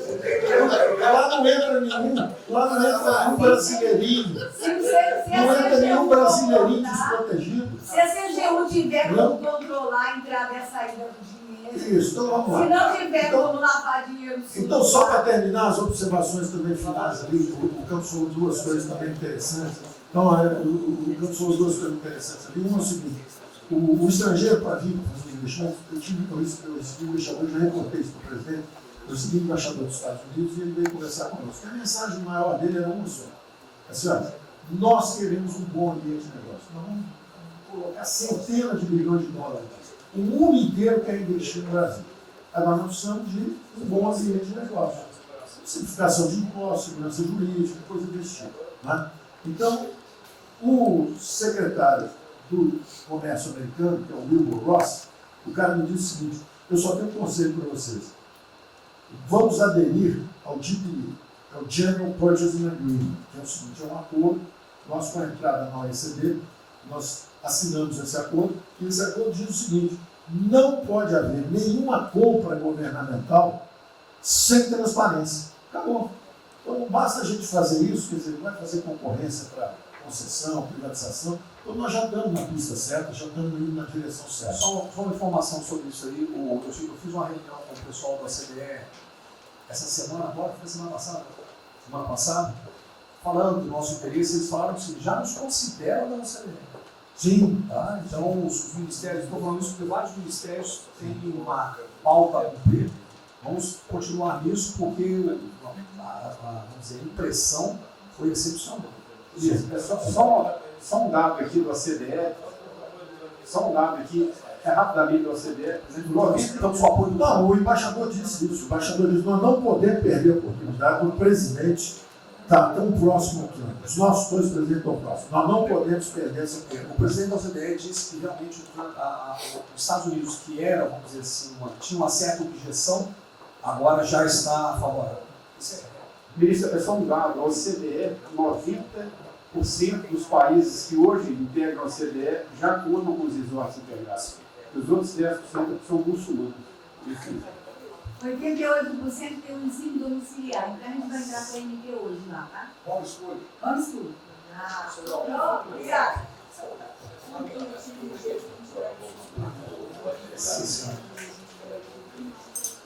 Uma nova ordem do coronavírus, muitos países vão colocar regras para ter estoque novamente. Eu acho que não é o nosso caso. Nós temos que ter acesso ao mercado,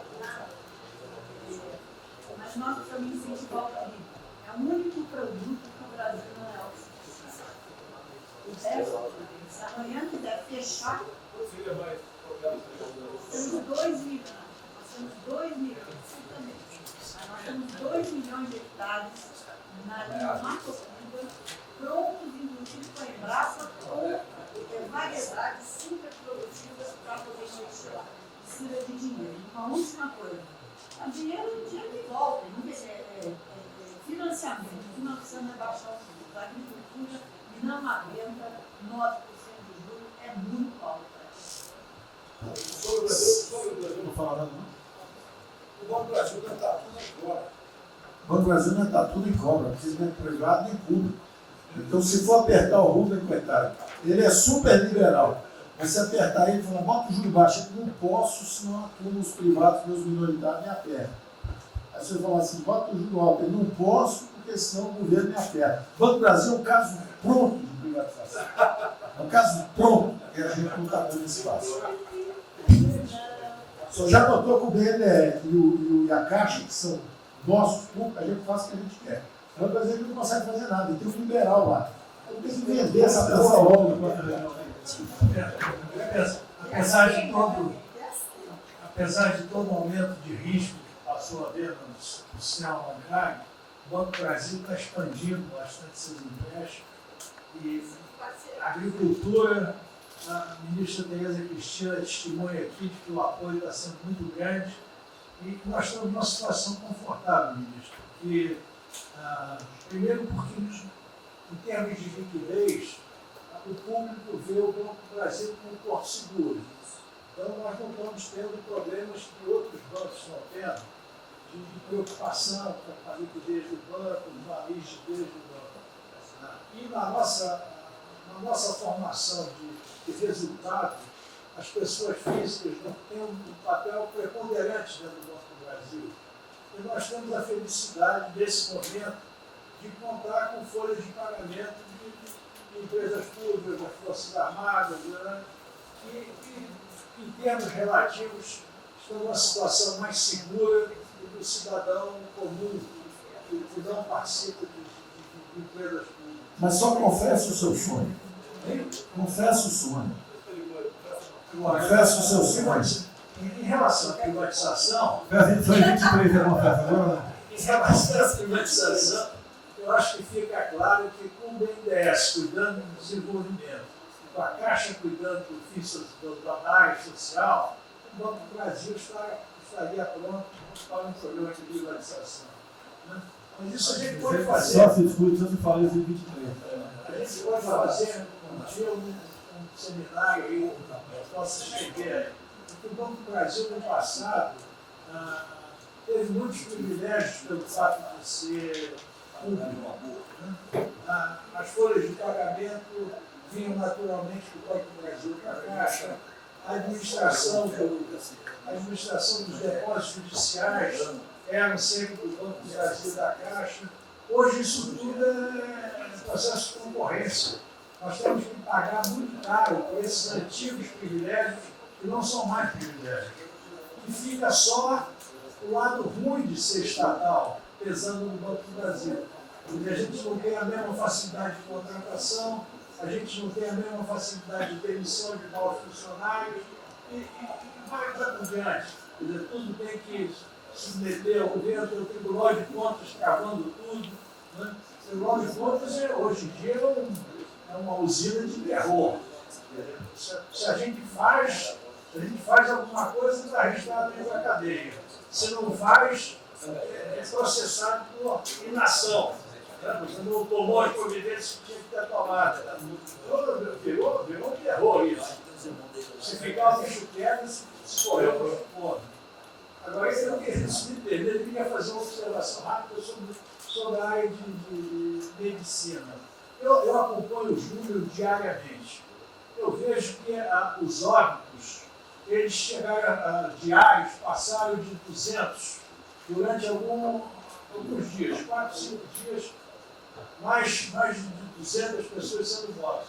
De uns 4, 5 dias para cá, esses óbitos caíram bastante, já não chegam mais na casa de 200. A minha sensação, de quem não é especialista no negócio, mas que observa os números, é que o tal do pico, o tal famoso pico, que gerava tantas preocupações, a minha sensação é que esse pico já passou. Né? Agora, é que o senhor não viu o número que nós mostramos assim agora, mas isso é outra história. Senhores, sem querer cortar, muito obrigado a todos, porque senão não teria.